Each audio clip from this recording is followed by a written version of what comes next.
Hi, everyone. We're going to try this again and see if Smooth is able to join. We were having some technical issues where he couldn't connect, but let's see what happens. Hi, everyone. Hey, Susan. I'm going to wait for Smooth. All right. Hey, Smooth. I'm going to request you to join. I'm going to cross my fingers that this works. And if it doesn't, then we'll have to do it another way. And another. Ah, we did it! Wow, I feel like a freaking genius that we made this happen. Right. Hey, how are you? I'm doing well, and you? I'm good.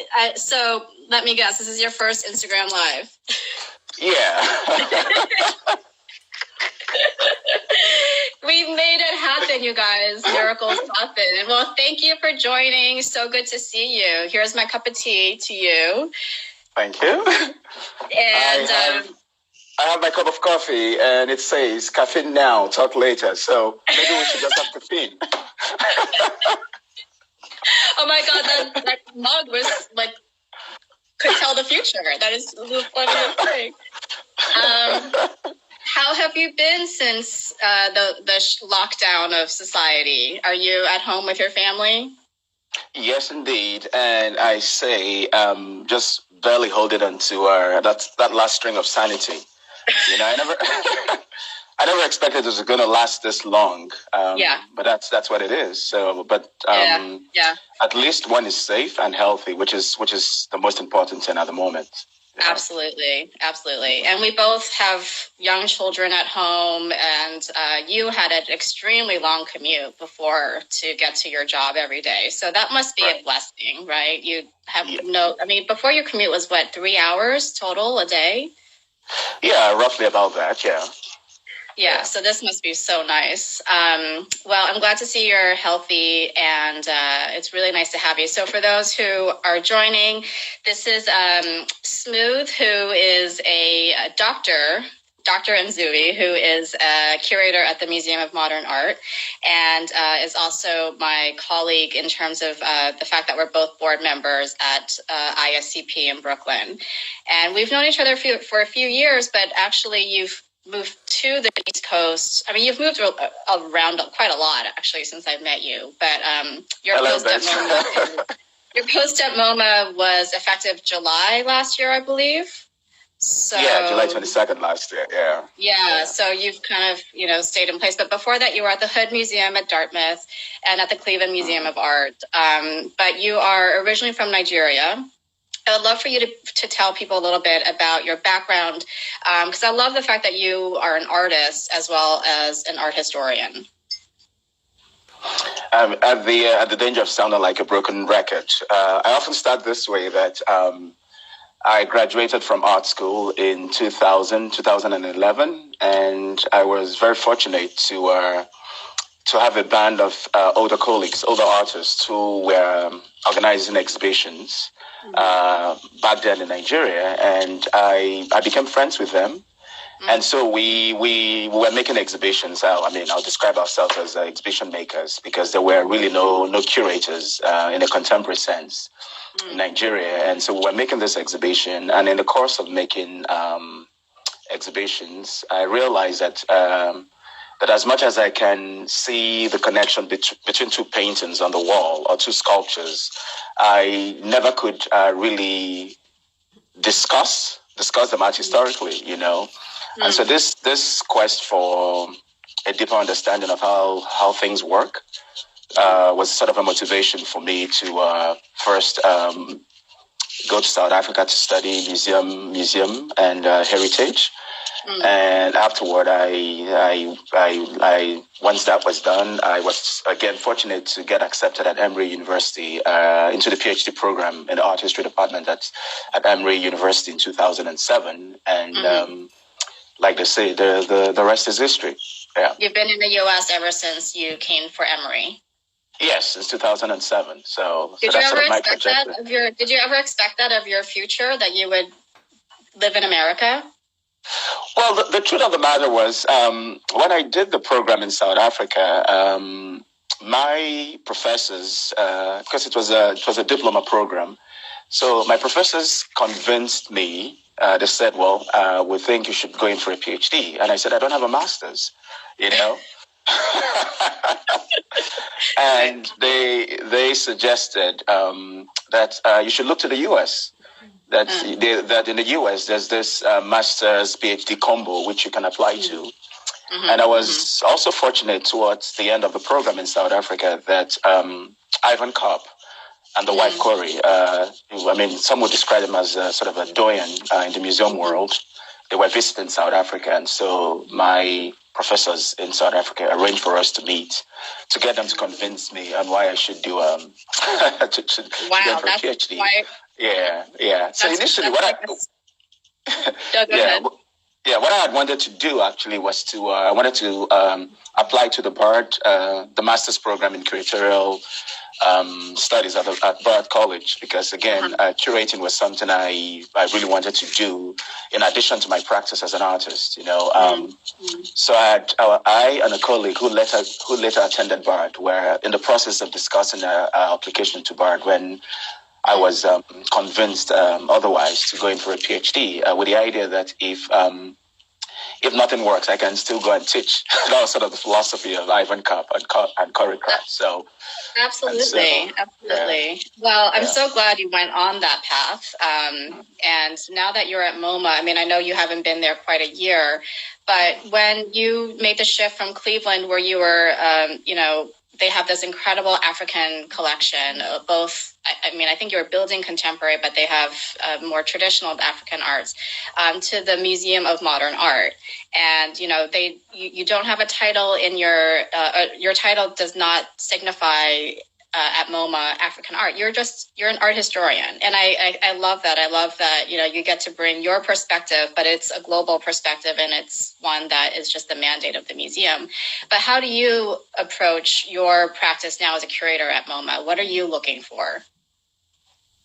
Well, I mean, I think it was a good thing that there was that sort of qualifier wasn't attached to my appointment, you know, when it was announced, which gives me some kind of leeway to do many things. But the reality is that there's an expectation on my own part by MoMA and myself that the bigger work of introducing African and Black artists into the collection will have to go ahead. And so that is sort of some of the things I am mandated at a personal level to do, but also at the institutional level, that as we know that art history or even artistic practice is a global story. And so MoMA in itself should be able to tell as much as it can the broad strokes of global art, you know, modern and contemporary art, given that MoMA was the first institution to really think about modern art. So, and quite early on when MoMA started, its reach was truly global in the very beginning. And so a number of pioneer African modernists came into the collection quite early on in the 50s. And so my coming to MoMA is really to return, to get back to the initial work with which MoMA began at the get-go, so to say. Yeah. I can't wait to see what you have coming up. So let's talk about how the pandemic has affected you and your work, but also your framework for thinking moving forward. I know that you have been working on at least one exhibition, and is that impacted in terms of scheduling or the ways that you are going about making that work happen? Yes, of course. I mean, not just for me personally, but at the institutional level, things have changed. Yeah. I mean, the impact of the pandemic right now, and whenever we see the light at the end of the tunnel, it's really, really massive, you know. And so, I mean, you look at the way in which it's really affected not just people's health, but also the global economy. And it has ramifications for institutions like us. I'm sure you've been reading stories of follows and all of that in Sure. several institutions. So it's really the impact is massive. But I think one of the things that I appreciate at MoMA is that we have a sort of a clear sense of what we could do. I mean, I don't know if that will happen. I mean, we just have a sense of how we may be able to navigate through that. But also, it's sort of impacted our programming just like any other institution. And so, my show will still happen, but it might not happen at the time that it was originally on schedule. slated. On schedule, yeah. And from the curatorial perspective, in terms of the team at MoMA, what have the conversations been like amongst you and your colleagues? Are you I know MoMA with the new building had just rethought the hanging of its collection and the presentation of the works. So you guys are just kind of emerging from that, but here you are again. There's a kind of this reset of how we're thinking about the world, our place in the world, our society. Are curators at MoMA together having these dialogues, or is this not the time yet? Are you still processing? No, I mean at MoMA we're never on pause, So what we've been doing is trying to anticipate what can come next, and so and be prepared for that, And so of course, whenever this sort of tapers out, that's the harder part. Whenever it tapers out, I mean, we still have to deal with social distancing when we return to work, and so initially when we reopened last year, the idea was to make MoMA as comfortable as someone's domestic space, But of course, that wouldn't necessarily be the case again when we reopen, because we have to take into account the new reality and sort of weave that into how we engage with our audience. Well, I mean, is that going to affect how you install shows, you think? In terms of the social distancing? I actually hadn't thought about that. I don't know why, but from an exhibition design point of view, that must be something you have to think about. Well, I think so. I mean, I don't have all the information or answers, but I'm sure that it will, not just for MoMA, but other institutions, because again, if we are healthy, then the institution is healthy, and so we have to ensure the health of the public and also colleagues at our institution. It's going to be so weird going to MoMA and not having it be crowded at any time of day. I mean, that is really the crowd control situation at MoMA. Maybe this is kind of like the blessing that we all kind of wanted every time we go on you're elbow to elbow with other visitors. So maybe for as we're still dealing with the pandemic, if people are lucky enough to be able to go to MoMA and they have space, at least 6 feet on each side, that's that never happens at all. I mean, for you, it does. For the general public, it really doesn't happen. There was one Friday I was like, I'm going to give myself a break. I'm going to go to MoMA. And I forgot that it was the free Friday afternoon. And I was cursing the whole time because I couldn't believe I put myself, it was like being in the middle of Times Square, I mean, it was so crowded. But yeah, I mean, I'd love to talk to you about your thoughts on artists and their roles at this time, and also kind of some of your insights on how artists that have used this time in their practice. I know it's two different questions, but let's start with that last one.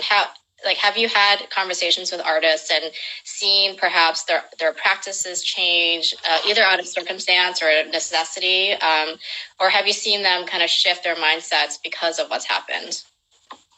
I mean, there's several ways to respond to your question.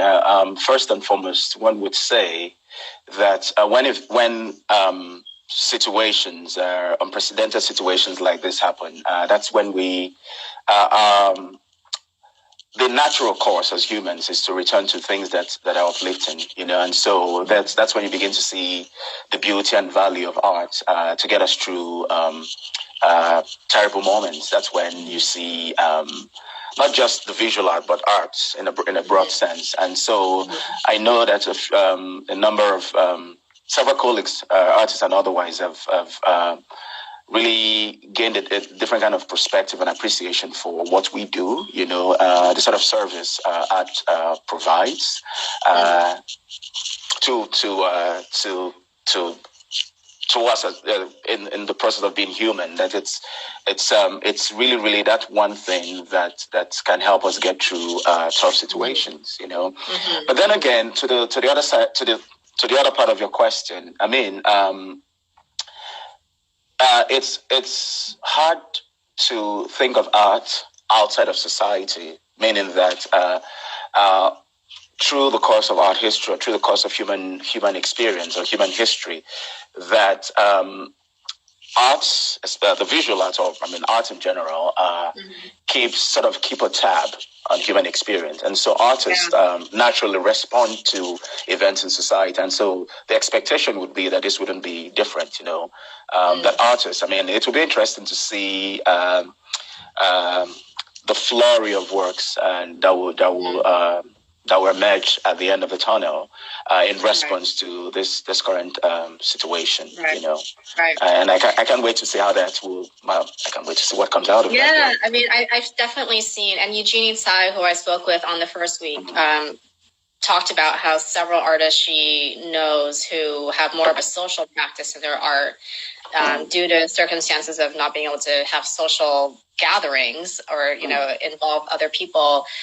These artists are returning to their studios, or they're returning to works on paper, to drawing, just kind of more solitary things, and in some ways going back to like their super basic art school ways of drawing and just being an artist. At the other end of the spectrum, I've had artist friends say that they feel like they're in this conceptual abyss. They, and this was kind of early on. This has been such a long pause right now that I'm sure, artists they're not like in one zone, right? They go up and down just like the rest of us. But early on, when people were predicting that there was going to be this, flurry of new art, perhaps great art, I had some friends just said, I can't even get out of my head right now. I can't create anything. And that's okay too. I feel like, there shouldn't be the onus on artists to create because we expect them to, and to, for them to represent what we're going through. But it will be interesting at the end to see, even a non-response, I think, is a response to what's happening. Right. I would say in the in March, when the reality of what was happening all over the world came to us in a stronger sense, that people paused for a moment to sort of try to make sense of what was happening, and for artists, it was a question of, for a few artists that I know, without mentioning names, it was a question of a race to trying to capture that moment, and for others, it was a case of trying to make sense of what was happening. And then when the situation became the new normal, I think people gradually began to return to work, taking that into account, and so people are basically making from their safe spaces. Those who have studios at home are working from there. And then there's a good friend of mine, an artist in Berlin. He said he's made the most of it by Netflix and catching up on Netflix and all of that, So, but it's also a process of a moment to pause and think, and for a lot of artists, their projects have all been postponed, and so one has to think about that, the economic dimension for some of these artists who sort of who've lost not just some source of income, a steady source of income that some projects will bring about, but also the fact that they are not able to engage in the way they would typically engage, and we have to think about the psychological demand of that for artists. Yeah. Absolutely, and just the potential for projects that artists could do in the past has decreased so much. If you were the kind of artist who could just go out there and create a work of public art or public interaction, and now that's not possible anymore. But it's really impacted significantly the artists that I know. Well, we only have about 7 minutes left. Oh, dear. I know. This goes by so fast. I wanted to ask you about the continent and your friends and family in Africa, and how, maybe we can talk about Nigeria most specifically, since that's where you're from, but how has this impacted your friends and family there and the artists that you know? Well, I mean, it's in the very beginning, there was this sort of argument that because the weather is hotter in Africa, that the pandemic wasn't going to be really, really tough on people there. But then that has not been the case, So what you see these days is sort of a spike in the number of cases, not just in Nigeria. Well, I can speak about Nigeria, the place I'm more familiar with. But I think also that Nigeria has also been very fortunate to have a very proactive person in charge of the American equivalent of the CDC, so who's really been up and about, transparent. Well, yes, I mean, to an extent, I would say, I'm not on the ground, so I can only say what I say from what I can perceive from a distance. At the same time, I think the government also mandated a lockdown following the global trend, which they lifted that lockdown this week, So one is worried because I think it's too soon. Lifting the lockdown is too soon. And given that we don't have the sort of health infrastructure that a number of countries, such as the USA or even China, can boast of, so one is a little worried about what that could mean, the impact of that. And also, we know that people are talking about the potential for a second wave of the pandemic. And so, if there's a quick return to normalcy, it might sort of engineer a second wave sooner than later. So I'm worried about that. Yeah, I am too. I mean, all across the world. But it's nice to hear that your equivalent of the CDC is capable. I just, there's so much wrong going on. I mean, you just see how broken down some of the infrastructure is in this country and in other countries. And this has exposed of it. If anyone has questions for Smooth, please put it in the comments. We will try to get to them. But in our last few minutes, I was wondering if you could either talk a little bit about the show that you're planning, or if you wanted to talk about something that you've enjoyed doing for yourself during this time. Well, I would just talk about what I've enjoyed doing this time. I think it's been an opportunity to spend a little bit more time with my family. I mean, but also it's also been an opportunity for me to because I jumped from Cleveland to MoMA. There was no break in between.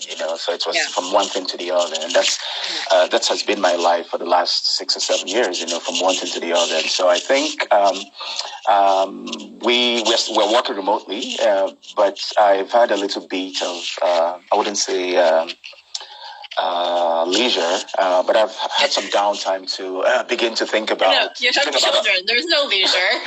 Yeah, no leisure really. That's not the word. But I mean, I've had some more time to really reflect on some moments of reflection, to think about my work at the moment. What sort of begin to think deeply about what the vision of that work could be, in relation to sort of some of my goals, So this has been that moment to really, really spend time with oneself and begin to consider some of those things. Yeah, I think that's great, and I think I think a lot of people have that in mind. How are you finding the tools to do that though? Because I find that it's like a bit of a practice. It's a little bit like meditation when you are doing a lot of self-reflection. What do you do to make this happen? Like to make that productive for you? Well, I mean, I'm an early riser, so typically I'm awake by 4 or 5. So you have a quiet time, like in the early morning. Yeah. And so what I would do is to really spend an hour or so trying to what I call getting myself into the zone, into that space, and. And once I get into that space, I mean, I sort of you blank out every other thing, and then your mind begins to move into those recesses of things you've always imagined. They are sort of your anchors, and you begin to think about how those anchors connect to the sort of work you are currently doing. And it's a way of sort of reinforcing some of the things that you've told yourself that you were going to do, But for a while, I have not had that luxury. Yeah, that's what I'm saying. To be able to zone out and zone into those spaces, And it's always very productive for me. Right. The Metro North wasn't really that productive. Yeah, no, it's not. No. We have one question from my friend Noe. He said, prior to COVID, how were curators working to use online social platforms? Or perhaps you, I mean, this is a very broad question. Has the pandemic accelerated these efforts for you? Like, are you thinking as you're organizing shows, how this will be presented online as well as in person? Well, I think for a lot of institutions and MoMA especially, you have that you take that into account. When you make shows. And so at MoMA now, we have what we call magazine, and where a lot of our activities are available on social media. And we also have our sort of virtual, I'm blanking on what we call it, sort of a virtual exhibitions, actually, where curators of the shows that opened before we closed really talk about their show, the exhibitions, with artists or all kinds of interlocutors, and so we've been having that ongoing, and we also have the Insta Live where my colleagues have also been having conversations with artists, So I guess the question. Sorry, the question is, I think what this has done is sort of accelerated the necessity of other alternative ways of engaging with the public, and I think that's what COVID. But like, do you like, as you're planning your shows now, do you also keep in mind the virtual online element that you might have to rely on, in case there's like a second wave or third wave or fourth wave when your show opens, and your presentation might have to go online, and some of the artworks might. I don't know. I mean, I've heard from a lot of galleries that certain artworks just don't show well online. So they prefer to do that in a live space, and then certain shows go on their web elements. Is that something that's like entered your mind, or not yet, or not at all? Well, I think again, I would say that physical experience is always very. It is a real experience. Some people might not share my opinion, but I think you have to be in a space with the artwork to fully engage with the object, whatever it is. You're still thinking like physical. Yeah, the physical. Live, but there are other ways. There are other ways of making the virtual experience memorable. And like I said,